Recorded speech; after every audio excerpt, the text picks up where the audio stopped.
하나님, 오늘도 우리를 주님의 말씀의 자리로 불러주셔서 감사합니다.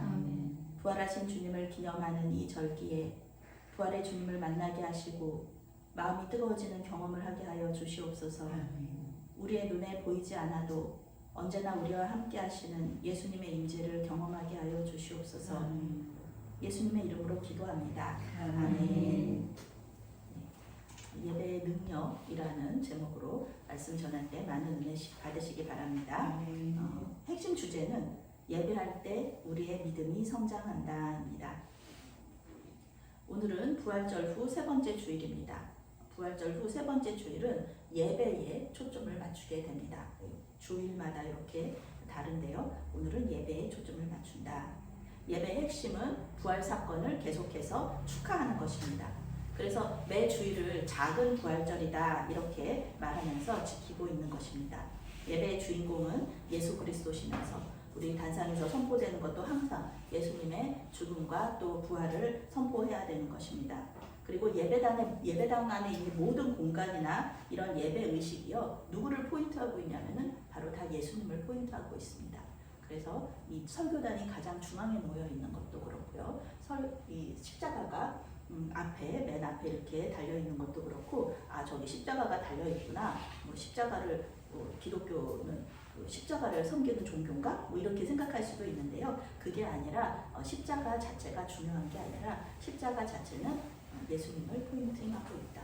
십자가를 보면서 이거 석고로 되게 잘 만들었네, 멋있네 이렇게 생각하는 게 아니라 십자가에서 죽으신 우리 예수님을 생각하라, 기억하라, 또 기념하라. 이래서 십자가를 이렇게 붙여놓는 것입니다. 그래서 어떤 교단에서는 십자가를 띄었어요, 다. 왜냐하면 십자가를 너무 이렇게 우상처럼 숭배하는 그런 또 경향이 또 있거든요. 그래서 그런 교단이 있기 때문에 십자가를 아예 띄는 그런 또 교단도 있습니다. 그래서 왜냐하면 우리가 십자가를 섬기는 게 아니라 예수님을 섬기기 때문에 그렇습니다. 그래서 우리의 지성이나 감정이 이렇게 호소하는 예배에는 좋지가 못합니다. 우리가 생각할 때 예배에 은혜 받았다 이렇게 얘기할 때가 있거든요. 우리의 생각이나 감정 속에서 뭔가 움직임이 있었어요. 그랬을 때 예배에 은혜 받았다 그러는데 깊은 감동을 받는 거 이런 거 굉장히 좋기는 하지만 예배에 그런 거에 그 감정적인 이런 움직임에 또 감동에 이렇게 계속 치우치다 보면은 그런 데만 찾아다니게 되어 있어요. 그래서 그것도 치우칠 수 있기 때문에 위험하다, 좋지 않다. 예배는 하나님께 드려지는 것이기 때문에요. 우리의 감정이나 우리의 지성이나 이런 거랑 또 그것도 중요하지만 중요한 거는 하나님께 우리가 예배를 드린다라는 것입니다. 우리의 감정이나 생각과 상관없이 주님과의 만남이 있다면 그것은 예배에 간격이 있는 것이다 라고 볼 수가 있습니다. 예배를 통해서 하나님께서 하신 일을 기억하는 것, 그것이 중요한 것이고요. 또 그 예수님의 부활을 기념하고 선포하는 것, 이것이 예배 가운데 있다면 그것은 좋은 예배다라는 것입니다. 오늘 말씀은 가장 단순하면서도 심오한 예배의 형태를 가지고 있습니다.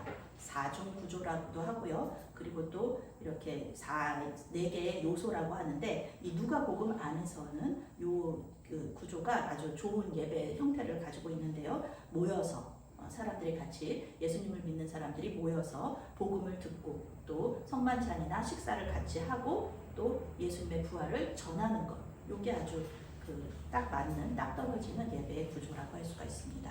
오늘 말씀을 통해서 그래서 예배의 능력을 주제로 은혜를 나누려고 합니다. 오늘 말씀은 워낙에 유명한 그 이야기죠. 엠마오로 가는 두 제자라는 제목으로 유명한 이야기고요. 찬양도 있습니다. 엠마오 마을로 이렇게 하는 찬양도 있는데 아주 예전 오래된 찬양인데요. 예수님께서 부활하신 날 오전에 이 여자들에게 나타나시고 그리고 오후에는 이 엠마오 길에서 두 제자에게 나타나셨습니다. 누가는 이 사건을 아주 상세하게 기록하고 있습니다. 원래는 13절부터 우리가 함께 읽어야 되는데 13절부터 35절까지 너무 길기 때문에 저 25절부터 35절까지만 읽었습니다. 성경은 예수님의 제자들 중 두 사람이서 예루살렘에서 엠마오라는 마을로 가고 있었다라고 얘기합니다. 그 중에 한 명의 이름은 나와 있어요. 글로바라는 제자이지만 나머지 한 제자는 누구인지 말하고 있지 않습니다. 그리고 또 왜 이 두 제자가 엠마오라는 마을로 가고 있는지도 성경은 침묵하고 있습니다. 학자들은 이렇게 얘기해요. 글로바와 글로바의 아내일 것이다 이렇게 말을 하고요. 그리고 또 그 유월절 절기를 끝내고 이제 집으로 돌아가고 있다 이렇게 말하기도 하고요.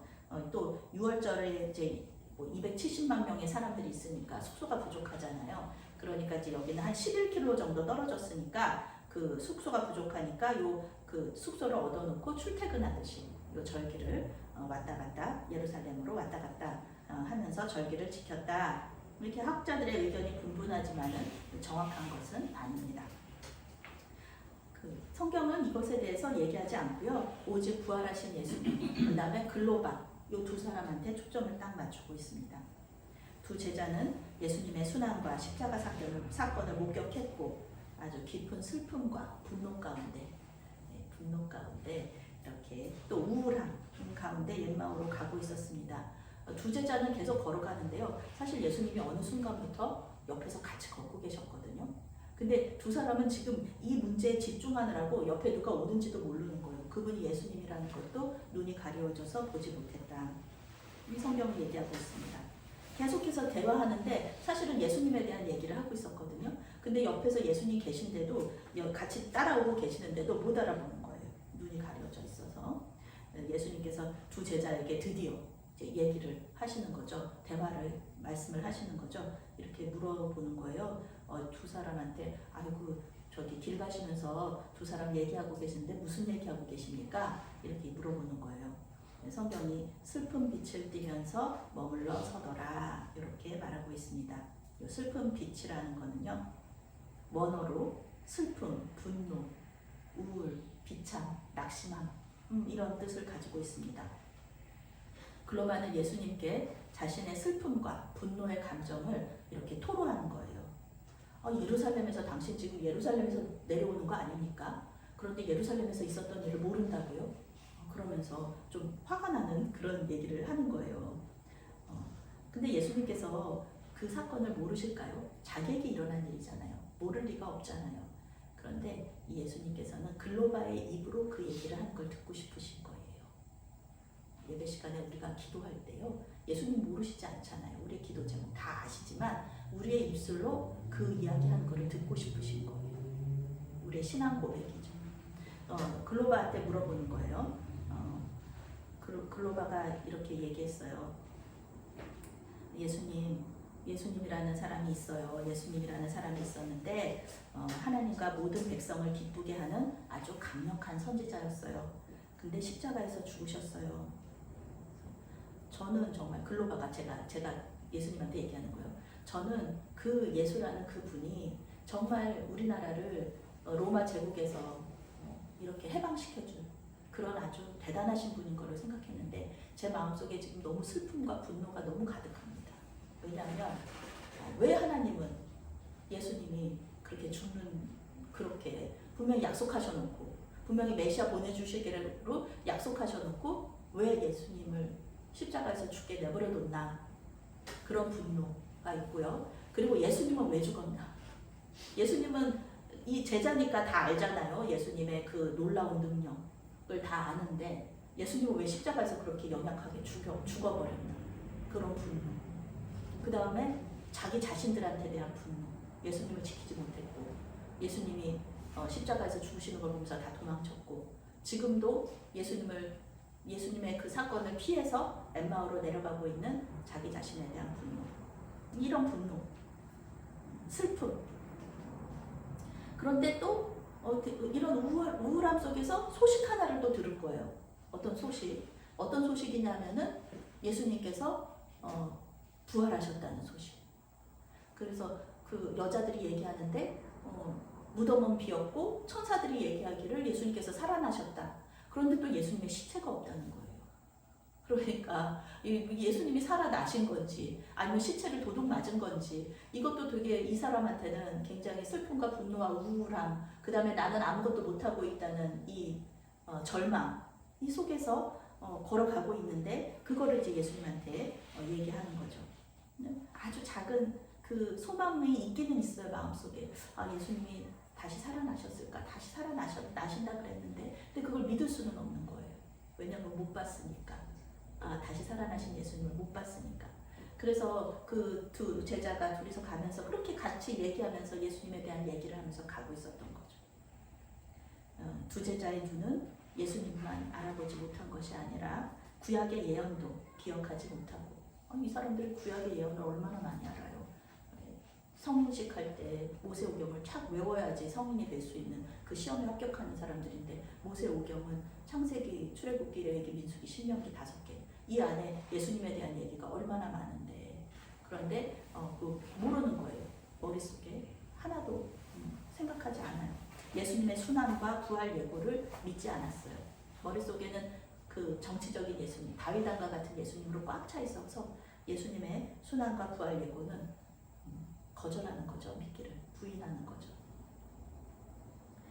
25절부터 27절 말씀을 우리 함께 읽어보겠습니다. 이르시되 미련하고 선지자들이 말한 모든 것을 마음에 더디 믿는 자들이여, 그리스도가 이런 고난을 받고 자기의 영광에 들어가야 할 것이 아니냐 하시고, 이에 모세와 모든 선지자의 글로 시작하여 모든 성경에 쓴 바 자기에 관한 것을 자세히 설명하시니라. 아멘. 네. 이런 좋은 선생님이 계실까요? 이거는 우리 예수님은 말씀이 육신이 돼서 오신 분이시잖아요. 성경 말씀에 대해서 너무너무 잘 아시거든요. 이거 자기가 쓴 글을, 자기가 얘기한 거를 그대로 그냥 가르치시는 거니까 너무 잘 가르쳐 주시는 거죠. 예수님은 두 제자를 이렇게 물어보세요.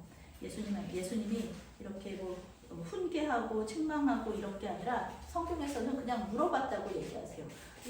이들을 혼내신 게 아니에요.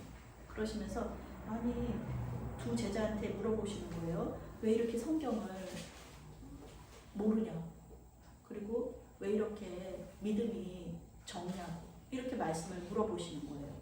구약 성경에 자기에 대해서 예언한 부분이 많잖아요. 자세히 해석해 주시는 거예요. 창세기부터 말라기까지 구약 성경, 특히 이사야서라든지 이런 거는 아주 그냥 예수님의 고난에 대해서 그냥 구체적으로 나와 있는 건데, 구약 성경은 그 얘기를 계속 해주시는 거예요. 풀어서 설명해 주시는 거예요. 예수님에 대한 내용으로 가득한 그 얘기. 구약 성경은 예수님의 고난과 영광을 이야기하고 있습니다. 고난 다음에 영광이에요. 근데 이 제자들은 눈이 멀어가지고 영광만 보는, 영광만. 고난이 앞에 있다는 것을 인정하지 않는 거예요.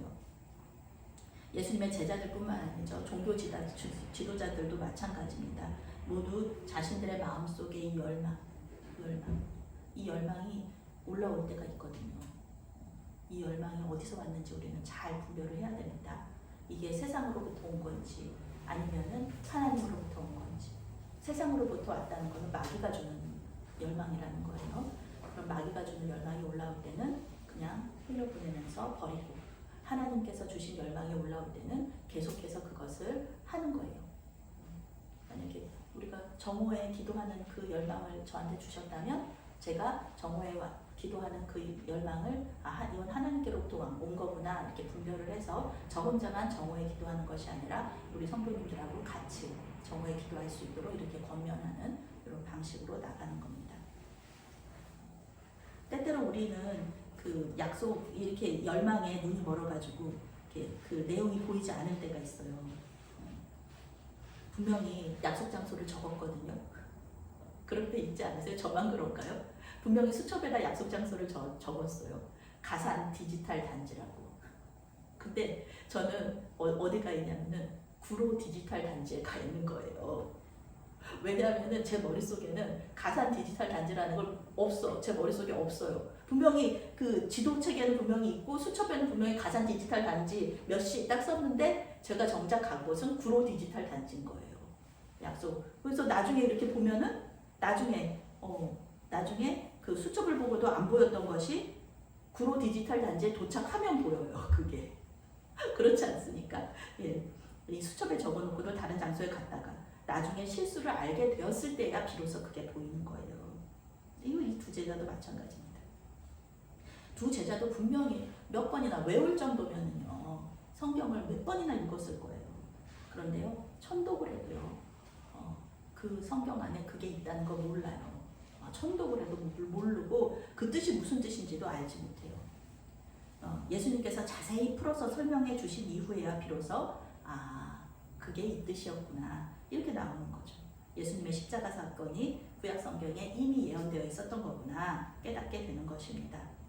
예수님을 죽음에 이르게 하신 그 하나님에 대한 분노와 슬픔, 그리고 예수님의 죽음을 선택하신, 죽지 않고 생명을 선택하실 수도 있었는데 죽음을 선택하신 그 예수님에 대한 그 슬픔과 분노, 이것이 이제 이해가 되기 시작하는 거죠. 이것이 이해가 되기 시작하는 거죠. 자신들의 눈을 가리고 있었던 것, 그것이 무엇인지, 내 자신의 잘못된 멸망이구나. 우리가 생각했던 하나님 나라는 하나님이 생각하시는 그 하나님 나라랑은 다르구나. 우리가 생각하는 예수님의 구원이라는 개념은 하나님이 생각하시는 구원과는 다르구나. 이거를 알게 되는 겁니다. 예수님께서 세우려고 하신 하나님 나라, 그것은 예수님의 고난, 십자가, 죽음이 없었다면 세워질 수 없었다는 거죠. 깨닫게 되는 겁니다. 그래서 예수님은 구약과 신약을 이어주는 하나의 끈이라고 볼 수가 있습니다. 구약에 오실 예수님, 구약은 오실 예수님에 대한 이야기고요. 신약은 오신 예수님에 대한 이야기입니다. 그리고 이제 다시 오실 예수님을 우리가 기억하는 거죠. 기다리는 거죠.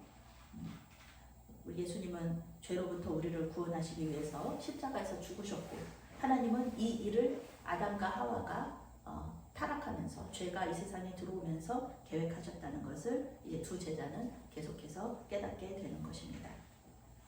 28절부터 29절 말씀 함께 읽겠습니다.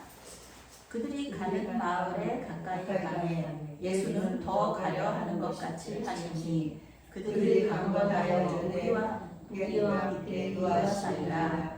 때가 저물어가고 날이 이미 기울었나이다 하니 이에 그들과 함께 유하러 들어가시니라. 여전히 말씀을 이렇게 풀어주시는데요, 여전히 이 제자들은 예수님을 알아보지 못해요. 이거 하나님께서 눈을 가리신 거예요. 눈이 가리워졌다 라는 거죠. 두 제자가 자신들이 머무는 집에 도착했어요. 그랬을 때 예수님은 더 가시려고 했어요. 나는 조금 더 가겠습니다 하면서 가시는데 이 제자들이 아주 올바른 선택을 하죠. 아주 좋은 선택. 예수님을 붙잡는 겁니다. 예수님한테 손님이죠. 아이고 형제님, 이제 때가 너무 날이 저물어가고 식사 시간도 되고 그러니까 이제 그냥 저희 집에서 하룻밤 머물고 가시죠. 저희 집에서 식사하고 가시죠. 이러면서 이 두 제자가 강권했다 이렇게 얘기하고 있어요. 예수님을 붙잡은 거예요. 더 가려하시는 예수님을. 그때 예수님께서 이렇게 마지못하신 듯 하면서 들어가셨는데 아주 잘한 겁니다. 이 두 제자들은 예수님을 초대한 것은 아주 잘한 거예요. 자기 집에 모시는 거잖아요. 네. 저녁이 되었기 때문에 먹을 것과 주무실 곳을 제공했습니다. 아직까지 예수님을 알아보지는 못했지만 손님을 이렇게 초대하는 거, 고대 근동에서는 이 손님 초대가 굉장히 아주 잘하는 일인 거죠. 드디어 이제 예수님을 알아보게 되는데요. 30절부터 32절 말씀 함께 읽겠습니다. 그들과 함께 음식 잡수실 때에 떡을 가지사 축사하시고 떼어 그들에게 주시니 그들의 눈이 밝아져 그의 줄 알아보더니 예수는 그들에게 보이지 아니하시는지라. 그들이 서로 말하되 길에서 우리에게 말씀하시고 우리에게 성경을 풀어주실 때에 우리 속에서 마음이 뜨겁지 아니하느냐 하고. 아멘. 네. 예수님은 손님이셨지만 식탁의 주인처럼 행동하세요. 여기서 나오죠. 떡을 가지시고 축사하시고 떼어 그들에게 주셨다. 식사 기도는 손님이 할 수 있어요. 그런데 이 떡을 떼어서 이렇게 나눠주는 것은 주인이 할 일이거든요. 그런데 예수님께서 이 주인이 하실 일을 하시는 거예요. 예수님은 이 모든 과정 속에서 주인의 역할을 하셨어요. 그때 두 제자의 눈이 밝아져서 예수님을 알아보게 되었지만 예수님께서는 사라지셨다. 이렇게 성경이 나오고 있습니다. 예수님에 대해서나 또 성경에 대한 궁금증이 생길 수가 있거든요. 그럴 때는 계속 기도하시면은 됩니다. 하나님한테 그 물어봐요. 그 무슨 뜻이냐고. 그러면은 그 어떤 사건이나 말씀을 들을 때에 갑자기 깨달아질 때가 있거든요. 그런 궁금증에 대해서. 두 제자도 예수님과 식사를 하는 가운데 어느 순간에 깨달아진 거예요. 갑자기 모든 것이 이해가 되면서 예수님이 차곡차곡 머릿속에서 뭔가 퍼즐이 착착착착착 맞춰지면서 예수님이신 거를 이제야 그 눈이 가려진 것이 벗겨지면서 보게 되는 거예요. 내 마음의 열망, 육신의 정욕, 안목의 정욕 이런 것 때문에 이 말씀이랑 이런 것들이 안 보일 때 구로 디지털 단지인지 가산 디지털 단지인지 이게 잘 모를 때 이렇게 뭔가가 어떤 한순간에 탁 맞춰지는 그런 때가 있거든요. 요 때가 바로 예수님과 식사하는 때였던 거예요.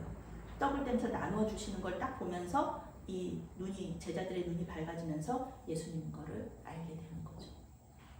예수님의 이 두 제자, 이름 없는 한 제자와 글로바라는 제자는 12명에 포함되지도 않는 사람이었어요. 그런데 예수님께서는 이 제자들을 찾아와 주신 거죠. 너무너무 감사하고 이거 은혜인 거예요. 두 제자의 마음속에 있었던 의심과 분노, 또 우울과 슬픔은 부활하신 예수님을 만나면서 딱 해결이 됐어요. 모두 사라졌습니다. 이제 그들은 뜨거운 마음과 평안과 흥분으로 가득하게 됩니다. 원어 성경에서는 여기서는 마음이 뜨겁다라고 했는데요. 불타는 마음이라고 기록되고 있습니다. 마음의 변화는 이제 행동의 변화로 나타나게 됩니다. 이렇게 이런 예배를 머릿속에 이렇게 생각하시면서 요 사람들의 그 변화를 이렇게 생각하시면서 따라가시면 됩니다. 33절 말씀부터 35절 말씀 함께 읽겠습니다. 곧 그때로 일어나 예루살렘에 돌아가 보니 11제자 및 그들과 함께한 자들이 모여 있어 말하기를 주께서 과연 살아나시고 시몬에게 보이셨다 하는지라. 두 사람도 길에서 된 일과 예수께서 떡을 떼심으로 자기들에게 알려주신 것을 말하더라. 아멘. 이 사람들 방금 엠마오 도착했잖아요. 자기 집에 도착해서 예수님하고 식사했잖아요. 지금 어두워졌잖아요. 그런데 바로 곧 그때로 일어나서 예루살렘에 돌아갔다. 이렇게 성경이 말하고 있습니다. 즉시 예루살렘으로 다시 돌아갑니다. 예수님을 만난 사람들은요, 이런 즉각적인 변화들이 있어요. 예수님의 제자들도 마찬가지잖아요. 나를 따라오라 딱 얘기하시니까 그 세리가 마태가 돈 상자, 돈 받던 거 딱 내려놓고 예수님 따라가잖아요. 그렇죠? 어부였던 베드로와 야고보, 요한 전부 다 마찬가지죠. 금을 내려놓고 따라가고 안드레도 그렇죠. 그리고 나를 따라오라고 했을 때 고기 다 잡았어요. 금을 다 끌어올려서 고기가 눈앞에 다 있는데 그거 딱 내려놓고 가잖아요. 이런 예수님을 만나서 예수님이 따라오라고 예수님이 하라고 그럴 때는요, 되게 즉각적인 순종이 있습니다. 예수님을 만난 사람들은 이런 즉각적인 변화를 다 경험했어요. 불타는 마음, 이 불타는 마음. 예레미야 선지자도 이 불타는 마음 때문에 복음을, 하나님의 말씀을 전하게 되잖아요. 계속 미움받는데, 이 말씀 전하면 미움받는데 이 불타는 마음 때문에 내가 이 마음 너무 불타서 내가 말을 전하지 않을 수가 없다고 얘기하잖아요. 이 불타는 마음. 두 제자를 그대로 머물러 있을 수 없게 만들었다. 어서 예루살렘에 돌아가서 다른 제자들한테 말해줘야지. 그 여자들이 한 말이 맞다고. 우리가 예수님을 만났다고. 이렇게 얘기해줘야지. 그러면서 막 달려간 거예요. 예수님을 전하고 싶은 갈망. 이 갈망이 생긴 거죠. 이 갈망. 이것은 하나님께서 주신 갈망이죠. 그러면은 달려가야죠. 달려가서 전해야죠. 이 열망의 변화가 있었다는 것입니다. 이 마음의 갈망의 변화. 예수님을 왕으로 모시고 이 나라를 아주 그냥 로마 제국에 버금가는 나라를 막 세우고 싶었던 이 마음, 그 갈망이 이제는 예수님의 십자가 죽음과 그 부활을 전하고 싶은 갈망으로 변하게 된 것입니다. 강력한 군사력이 아니라 오직 부활의 예수님을 선포함으로써 하나님 나라를 세우고 싶은 이 마음의 갈망으로 변화된 거죠. 성경은 오늘 말씀에서 베드로에게도 따로 나타나셨다 이렇게 얘기하고 있는데요. 34절에 시몬에게 보이셨다 이렇게 하는데 사실 그 성경에는요, 그 베드로에게 보이신 일은 나오지 않아요. 자세하게. 참 신기한 일이에요. 예수님의 그 12제자 중에 가장 그 수제자라고 할 수 있는 베드로와 만나신 이야기는 성경은 자세히 얘기해 주지 않아요. 그런데 요 두 제자, 12제자도 아니고 또 이름 없는 한 저자가 이렇게 말했던 이런 이 이야기는 아주 길게 이야기해 주고 있어요. 굉장히 감사하고 은혜죠. 두 제자도 엠마오로 가는 길에서 있었던 일을 아주 자세히 전해줘요. 그러면서 부활하신 예수님을 증거하게 됩니다. 때때로 우리는 예배의 주인이 우리인 것처럼 그렇게 행동합니다.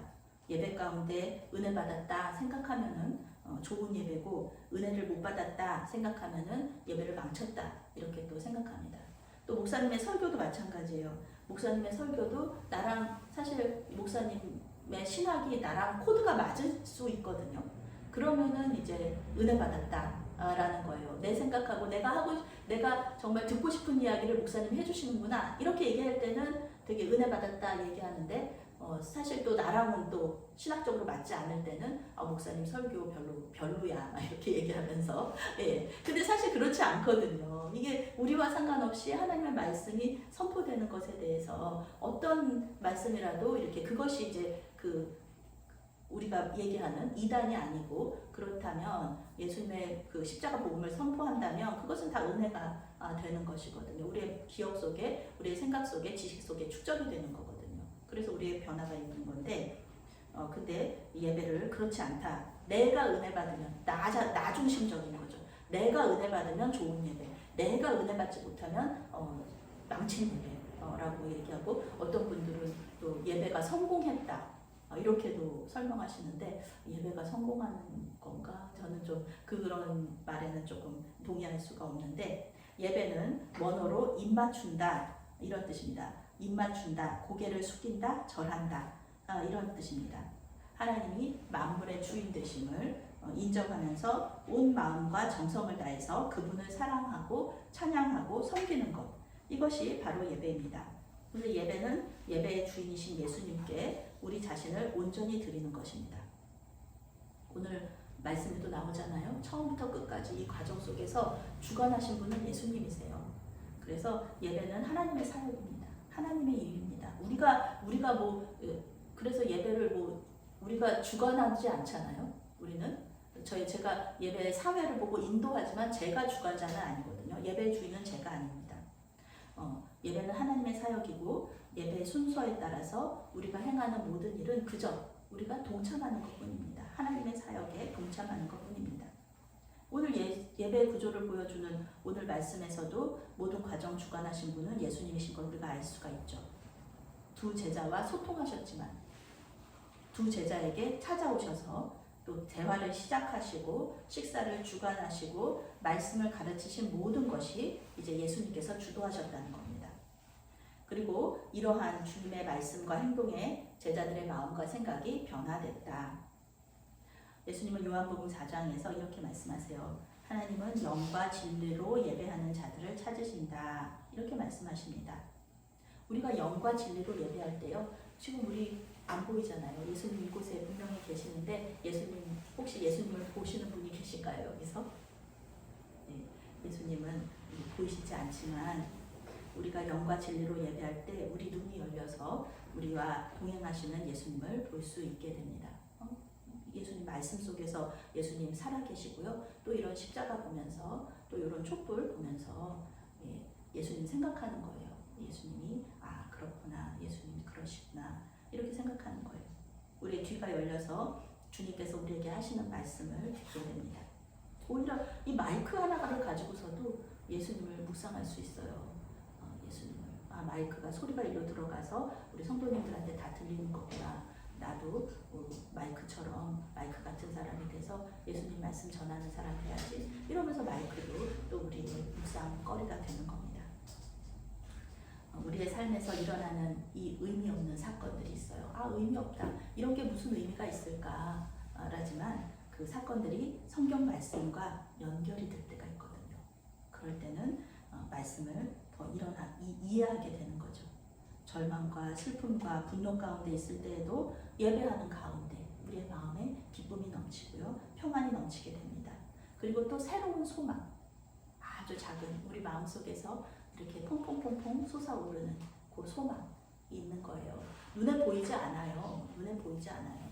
그런 소망, 거의 불가능하다고 생각하는 소망도 하나님께서 이렇게 올려주실 때가 있거든요. 그 열망.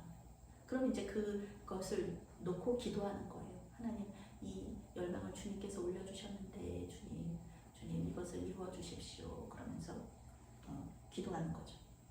의심이 사라지고 믿음이 확실해지고 강해지고 또 깊어집니다. 이것이 예배의 능력입니다. 그래서 우리가 예배 가운데 선포할 것, 기억할 것은 오직 예수 그리스도와 십자가 사건밖에는 없다.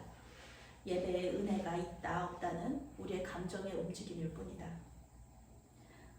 그것이 중요한 것이 아니라 예수 그리스도의 복음이 선포되고 있는가, 말씀 속에서 예수 그리스도의 복음이 선포되고 있는가, 또 우리의 마음 속에서 예수 그리스도의 복음에 대해서 또 예수 그리스도의 부활에 대해서 동의하고 있는가, 내가 정말 믿고 있는가, 예수님 다시 살아나심을, 그리고 내 눈이 지금 보고 있는가, 예수님을.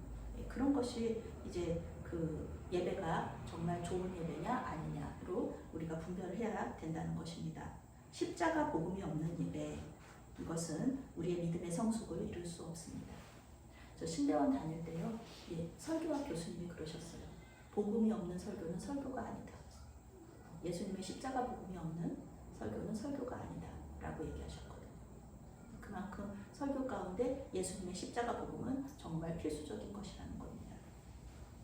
사랑하는 메아리교회 성도 여러분, 공동 예배 가운데 주님을 만나시고 또 매일매일 개인적으로 또 예배하셔야 돼요. 개인적으로 예배하시면서 우리는 12시에 그 정오 기도회를 하면서 예수님을 예배하고 있어요. 또 가정 예배를 드리면서 주님과 영적인 교제를 깊이 나누심으로써 예배의 능력을 경험하시는 저와 여러분이 되시기를 바라겠습니다. 아멘. 사랑의 하나님, 오늘 말씀을 통해 예배의 능력에 대해 알게 하심에 감사를 드립니다. 주님께서는 언제나 우리와 함께 하시며 우리의 모든 믿음의 고백을 듣고 계십니다. 우리의 감정이 어떤지도 주님은 다 알고 계십니다. 예배를 통해 우리의 마음과 생각이 변화되게 하여 주시옵소서. 예배를 통해 우리의 믿음이 성장하게 도와주시옵소서. 주님, 메아리교회 예배 가운데 임재하셔서 홀로 영광 받아 주시옵소서. 예수님의 이름으로 기도합니다.